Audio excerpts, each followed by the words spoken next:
Hello, everybody. Recording live from somewhere. Back with another one of those block rocking beats. Welcome to the Dental Efficiency Playbook. Here we go.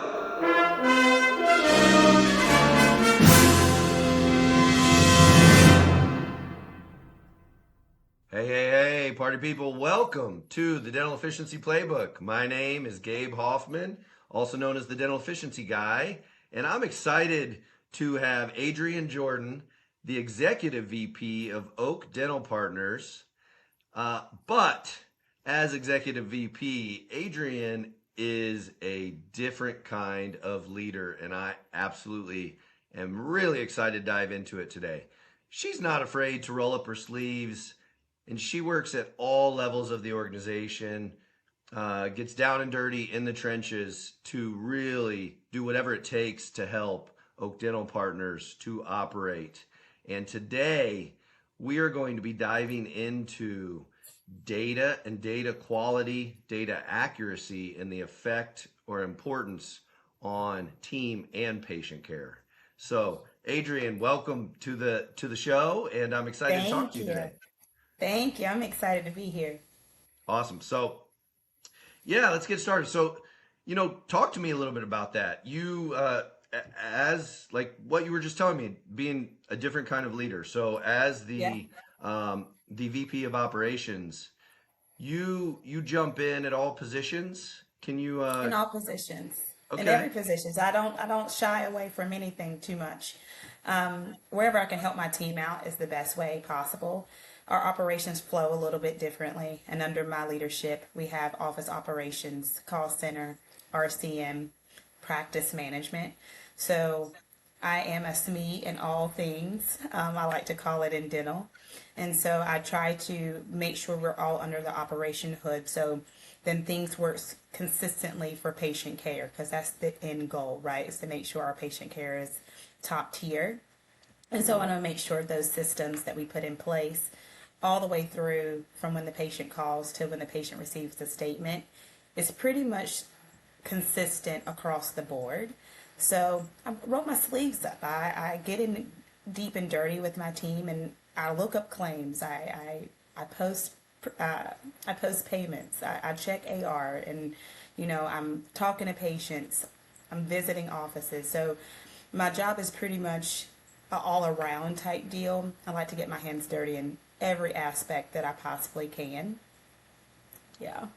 And I love that, because as we know, as you're doing that, not only are you shoulder to shoulder with those team members, and so it opens up trust and communication, and those channels, right, builds the culture at all levels, but then also you're inspecting what you expect and setting the example for the rest of your team as well. So no, that's absolutely fantastic. So talk to me a little bit about, obviously you guys have implemented some partners and put an emphasis on data quality in the patient journey.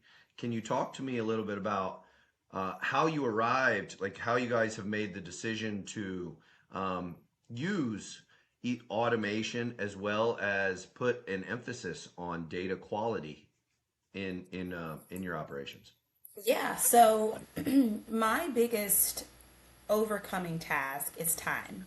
And that's not something that can change. That's not something we can alter. That's something we have to adapt to. So anything that I have deemed or looked at in our organization that has caused our team massive amount of time, I'm trying to reduce that time and put in things that has them change their focus back around to the patient that's standing in front of them, or even make it a little bit easier on the steps they take to get there. And so it was super important for me to take a look at operations. Every time I go into operations and to our office, I am taking a step back and looking at how things are processed, how long my team is taking on a call, no matter if it's with a patient, with the insurance company. How long is my support team spending on a call with insurance to get the information they need? So a lot of our processes that we put in place generally does that. It saves my team time so they can get the information fast, right? And it's efficient and it's accurate. And then they don't have to worry about not having the right insurance password or not having those different things that can hinder their workflow. And so we're going to maximize their workflow and spend as much time doing the things that matter instead of wasting time on hold or, filling out documents that we can get something else to do that. And AI is a brilliant piece that is joining the dental world that has helped us overcome that. So I'm pretty excited with the solutions we have rolling in place, and what we put in place for our offices to just be efficient. Awesome, awesome. So, couple points there. Thank you for that. You have so you specified the phone and the time Yes. on the phone. So you are using a using an AI component for phone data and the incoming data off of the phone. So yeah, so we just recently incorporated a nice solution to start us off, right? So within patient care, it starts with a phone call, it starts with a walk-in. Good. So Yeah. we put something, a solution in place, so we can understand why our patients are calling, and we can have a better solution for those patients, right? And then set our teams up for success on how do we deal with those patients, how do we talk to them, and then how do we move forward with all the things that a patient needs to complete their visit. So that was a beautiful solution that we put in place on the beginning. And So is then we that did, Adrian, go real ahead. quick, is that income all incoming patient calls or is that new patients? All income patient calls. We do not, we want to Okay. see the whole platform. We don't want to just be specific because our new patients is just as important as our existing. All our patients matter. And so we want to make sure that we get the right data for all our patients to make Okay. sure that we are doing everything correctly. So you have all the right data that you're capturing, and that is writing back into your PMS, correct? Correct. It's writing back into our PMS. And then our team is able to look at things from a bird's eye view instead of digging one by one on the calls or whatever we're doing. We can see generally what's happening within our 9 states. And Oh that's no, that's that's awesome. brilliant because two different time zones, 9 states, roughly about 77 offices. That's when it becomes where you need to understand your business and understand what our patients are bringing to our table so we can make sure we have solutions in place to take care of those patients. It's That's really awesome. As you said, bird's eye view, but be able to dive in specifically as well, whether that's office by office, region by region, Yeah. or just, and one thing that I don't want to overlook that you mentioned is you specified earlier that listening to calls or tracking how much time is spent on specific tasks like on the phone or on hold. And um, I think that's really important to highlight because it's such a it's a necessary part of the business until AI automation is implemented. However, if we're not tracking it, we're not measuring it, then how can we manage or enhance it? And I think that's something that the phone was always the lifeline for the practice, right? So it's really amazing now that Yeah.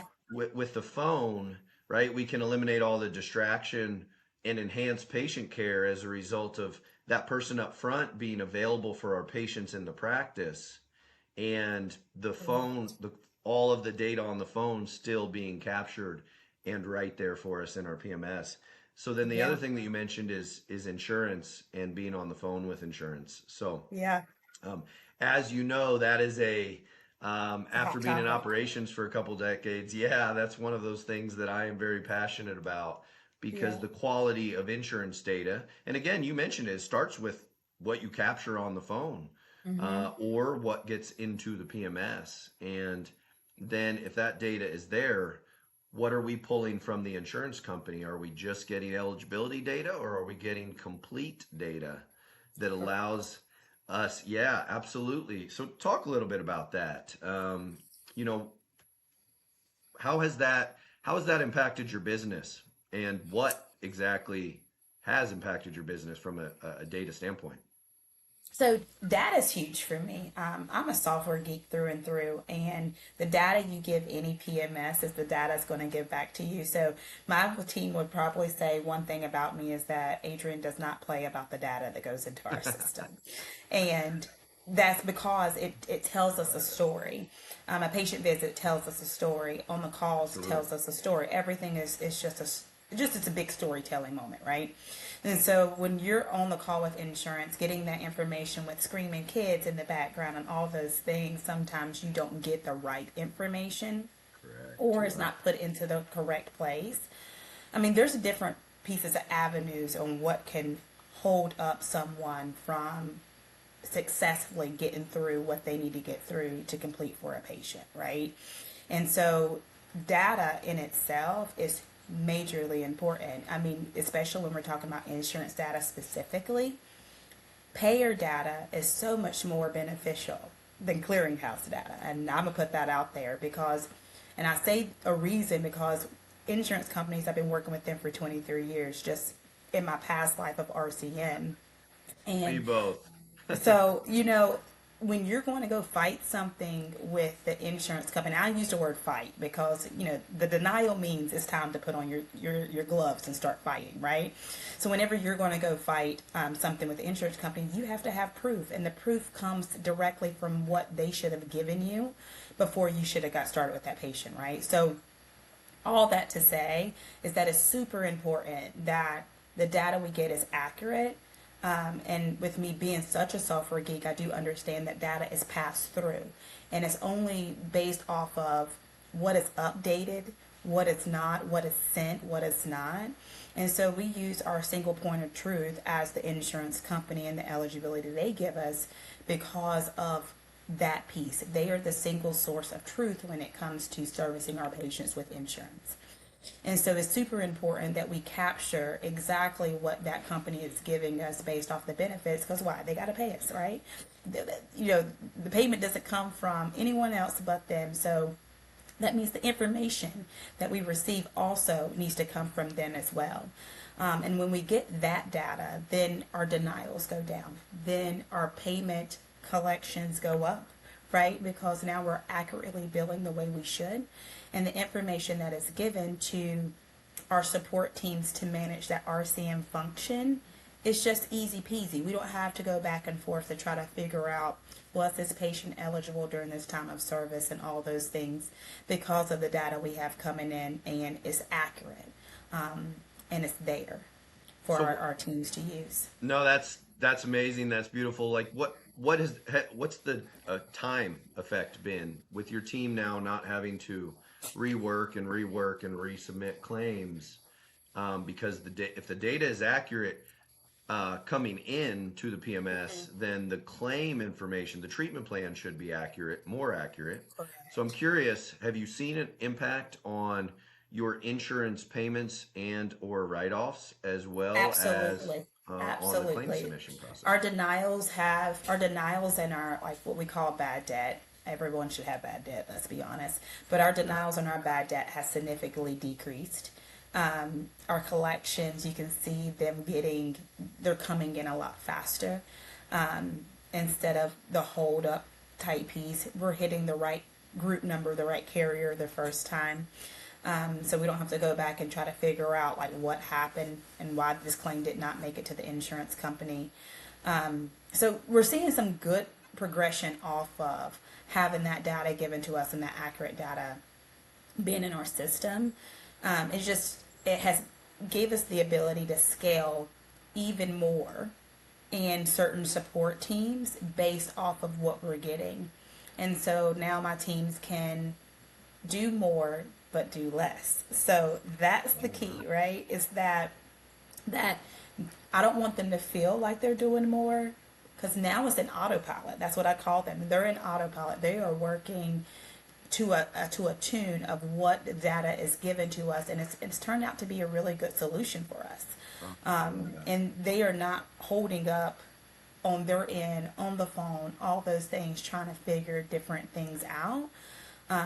So it actually cut them. So let's say some of my teams are on phones with insurance companies, maybe an hour, normal wait time. 30 minutes to an hour, and we have cut that wait time down. So now that time management is actually spent into doing things, like I said, that matter, as making sure that we post our payments to the ledger and all those things, and we're working the outstanding AR if we have any. And so it just put on things that actually matter instead of spending those times on the phone. So yeah, impact AR. As we know, um, so often there is a big challenge for practices or groups is chasing AR, right? The time to Correct. consistently keep AR clean, especially when you're seeing a lot of patients, the busier that you get, and that's just the constant process of keeping AR clean. And so that's a massive, massive impact. I'd say it's like a secondary or tertiary impact of having the insurance data accurate, right? It Because is. you I don't think everybody goes into it thinking about that ripple, that effect on the back end. Yeah. It's, hey, we're going to have more time for off of the phone. We're going to have accurate data for treatment planning and for claims. But when it reduces days to reimbursement and you're not working all of the claims resubmission and it doesn't go to AR, Yeah. then you have the ability to clean up your AR and all those additional collections, but it keeps the the clean data on the front end is keeping the business clean. And something I don't want to overlook that you mentioned is single source of truth, because we hear that thrown around a lot today. But to highlight the single source of truth with the insurance data, I mean, patient data, our team members, when entering patients or however the patients come in, right? If something is misspelled or something is given in error, as we know, Yeah. as all humans, or in transmission or in data entry, things will be incorrect. So the payer data is like as you said, is the source of truth. It is the Yeah. accurate data. And so one thing I want to highlight is the solution then is able to correct any errors in patient data when they are incorrect in the PMS. Is that what I'm understanding? Absolutely, because if you think about it, like eligibility errors aren't small mistakes, right? That's just data that's entered in the PMS incorrectly. So, I mean, those small mistakes, they're actually silent killers of revenue leaks. Oh, absolutely. You know what I'm saying? So, like, when you look at the data and it's not matching, those are slow killers. I mean, use one patient out of five, one patient out of 10 is still one patient. And those patients do add up. And then over time, every time we benefit incorrectly or look at things incorrectly, it's just going to be under collecting. And it's now putting more time and more emphasis on getting it right when we could have got it right the first time. And that's the piece of it, right? Is getting it right the first time so we can utilize our time. That's it. I Let's just I get it think right the of first time. Yeah, I think of my first boss in operations was always using Ohio, only handle it Yeah. once, Only handle right? it And once. Exactly. Yes. I love that. And all the Buckeyes fans out there that they hear that and they're like, cheers. But Yeah. anyway, yeah, that acronym, right? And I know in operations, those those ripples with having the clean data, um, the time reallotment. So you've chosen, your team is working now. You're talking about your RCM team, correct? They are working Yes. on Yeah. accounts receivable and posting payments. So, what has been the effect on at the practice level when now they don't have to sit on the phone with insurance or work Are claims you and kidding rework me? claims? I'm giving them data at their fingertips. They freaking love me right now. I might be like Queen Adrienne. No, I'm pushing it. No, No, I but love it. I'm pushing it. So no, but putting data right at their fingertips. That's what my team loves the most. That's what they feel the most supported on, and that's what I've gained from talking to a lot of leaders in our offices. Is that taking things away from then that I keep bringing time into a point. Everybody says time, time, time. It matters. And our offices say the same, I was on hold for this long. And so when you give them data at their fingertips, and accurate data at their fingertips, because they are very judgmental about the data that I give, okay? So we always got to come correct about the data that we provide them, because they are very passionate about their patients and about making sure their patients are properly taken care of, and I love that for them. But when we get to that, they love the accuracy. They love the fact that I'm giving them the same thing that they would normally go out to get for insurance portals and whatnot. And so I asked them, how long does it take them to grab it from an insurance portal? Because that's the easiest thing to grab it from. With the pieces of what happened when the password changed, what happened if someone reset and didn't tell you, what happens when you're locked out, right? Like all those steps that it takes, you have to put all that into account when you're talking about their time management. And so now that I'm giving them data and they don't have to worry about those inefficiencies, they freaking love me right now. And I love that, right? I love that they can get that information. It's coming straight from the payer. They're getting way more information than they asked me for, because with me being so long in dental, I understand eligibility is just not the only thing important. Histories are important as well. For your patient, and to understand that, so you can do an accurate treatment plan right there on the spot, instead of having to call the insurance back to get more information that it did not provide. And so giving them that additional information of everything I can think of that they would use for their particular office has been a game changer. Well, congrats on that. And I love that you are Queen Adrienne, and that your No, team don't is. say that. I know. No, but that honestly, I know the effect of reallocating time from Yeah. those tasks to patient care or to team, and the impact at the practice level as well. And look at 100%. That's why that's my motivation. If we can enhance patient care, the delivery of patient care, with reallocating time, human to human contact in the age of AI is how we all excel, right? And that's I feel like I love it for multiple reasons, but there's still a sense of fear in the market about whether AI is going to take people's positions, or how it's going to impact people in every business, but especially in dentistry. And so I think that is a perfect example of how you've been able to enhance operations by redirecting the time, as opposed to replace. And so just wanted to articulate that, because I still hear it from time to time. And Of course. where do you see, Adrienne, obviously I know you guys are growing quickly.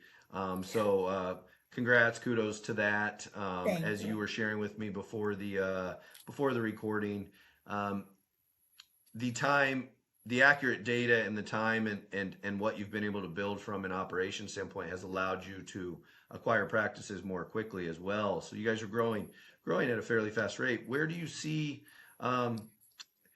the industry going, or Oak Dental Partners, or the industry going over the next year to 2 years? And I don't say 5 years, because I know things are moving very fast right now. Technology changes every 6 months. I swear it does. Yeah. I think I think dental is catching up to where medical has been for such a long time. I've done cross coding before, so I understand that medical field too, and where they are, and which has helped me understand AI a lot better, because they've had it first. And it really doesn't take a job position, right? Because you still need a human eye to oversee the information that the AI is given. So that connotation is I think it's just a scared or a fear tactic, more so than anything, because it can't do it all, but it definitely can enhance what you're doing and do it a lot faster. Yeah, absolutely. But the industry, I think if you're not on board with at least one piece of AI, then I call it you're working backwards. Because why not enhance something that could reduce time and give you more accuracy and consistency? and then have your team overlook it. That has helped for what AI has given our organization. It has helped drastically train new people coming into the dental industry on understanding dental, instead of going the paper charts and all the things. Now they see the information that is coming back and they're asking more questions because they're seeing the right information coming back. And now we're able to train the new generation coming into dentistry so much better than I think we were trained when we came into dentistry, right? I think I was trained by a provider that I used to work for, so he only knew what he knew. So, and then I've taken a lot from our industry leaders and things in that nature. So I honestly think technology is soaring, and it's really for you to understand where your organization is, what is the what is your areas where it can be improved, and put AI in place where your areas of improvement is. Don't put AI in place where your team is doing absolutely phenomenal at, because that's not the issue, right? So every team, every office has a point of improvement. I have not seen one office that was 100% beautiful, no matter what it is. And so when you look at AI, I would tell people, or look at technology, whatever you're bringing into your organization, bring in something that helps your team do something that they can't do, right? Or they don't know how to do, so they can learn from it. And then that you're setting your team now up for success. You're giving them all the tools to make them understand their position a lot better, and hopefully turning what is some people's job into a career. We want to invest in our people and understand, and make them understand the knowledge that it takes behind the dental world. And dental, everyone says that you got to be mental to do dental, right? So we want you to stay, because we're investing all of this knowledge. And so a way to do that is to really do it the way they look at social media, the way they look at all the things that are out there, and kind of give them that same platform that they're used to. So that's what has worked for us. And I can say in the next 2 years, right now, I think I'm at the tip of my AI products. I'm running about 3 or 4 at a time. But it goes with saying that I think in 2 years, then my organization will be on autopilot at this point. And then it will just be a day in, day out type deal. Loving your job, loving your patients that you're serving, and providing that information, and just giving accurate data and accurate information back to your patient based off the outcome of their dental service or dental visit. Yeah, I love that.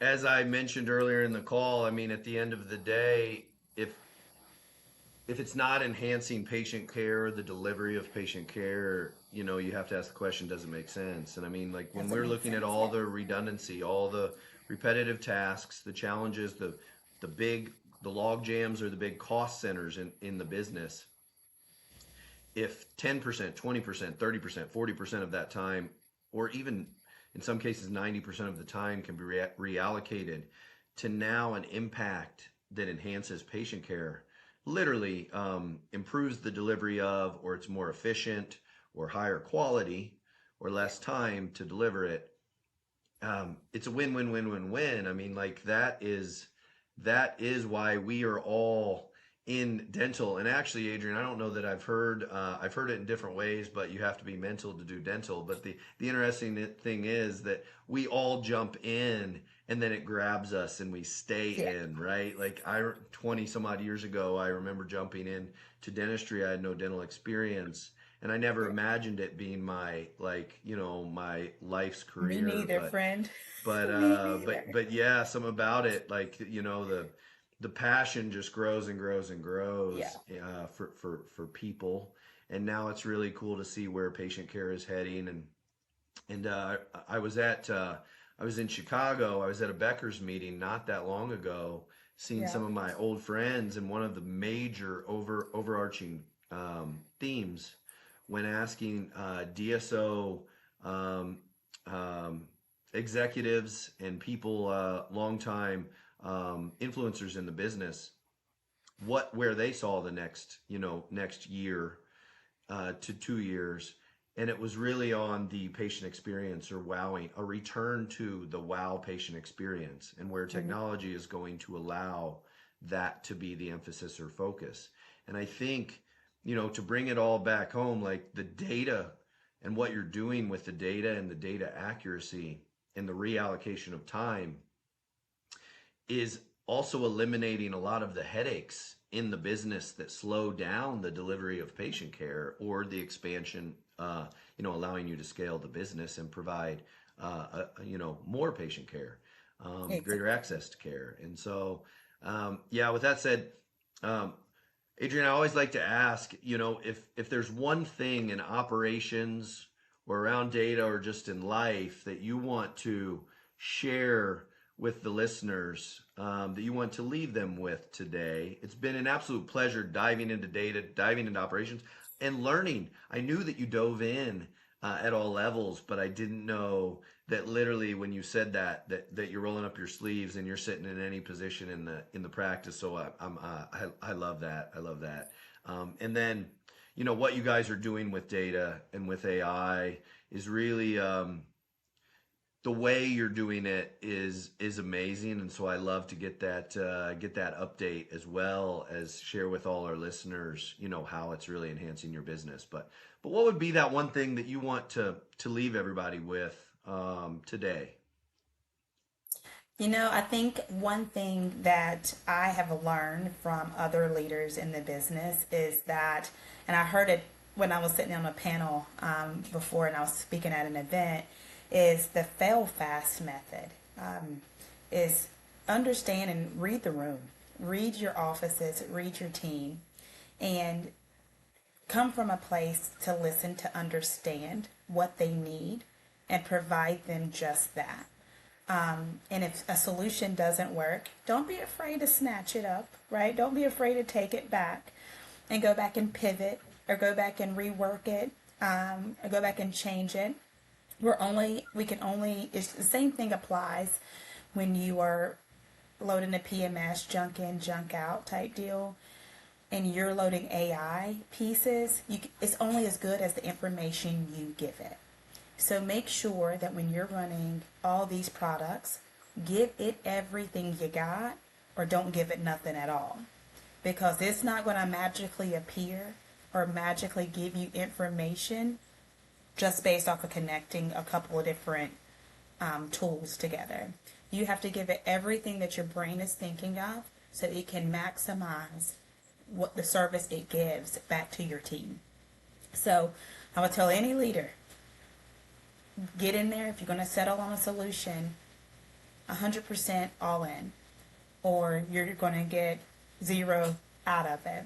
And when you sign the dotted line, just make sure you're 100% all in, so it's nothing lagging with the information that it could provide. That's awesome. That's great. That's really wise words. And it's been awesome speaking with you today, Adrienne. You too, Dave. Thank you so much for taking the time. Yeah. To all of our listeners, if Adrienne, if you have questions about anything that we've talked about, or want to connect, you can always reach out to the show. Support at the Dental Efficiency Guy, or comment on in the notes. Don't forget to like and subscribe for more great episodes. And thank you for joining this episode of the Dental Efficiency Playbook. Cheers. Hey, friends. Before you head out, I just want to say thank you. Seriously, there are a lot of places you can spend your time. And the fact that you're here with us, investing in getting better, building smarter systems, and elevating your practice, that matters to us. If today's episode brought you value, please do us a quick favor and like and subscribe, and share it with someone on your team who's ready to level up alongside you. That's how we keep raising the bar, that standard across dentistry, together. And if you're ready to take what you learned and actually implement it in your practice, head down to the show notes and connect with us through the link below. We'd love to help you streamline, grow, and create a practice that runs with greater efficiency and a whole lot more ease. Until then, keep focused on 1% better each day and enjoy the ride. We'll catch you on the next episode of the Dental Efficiency Playbook.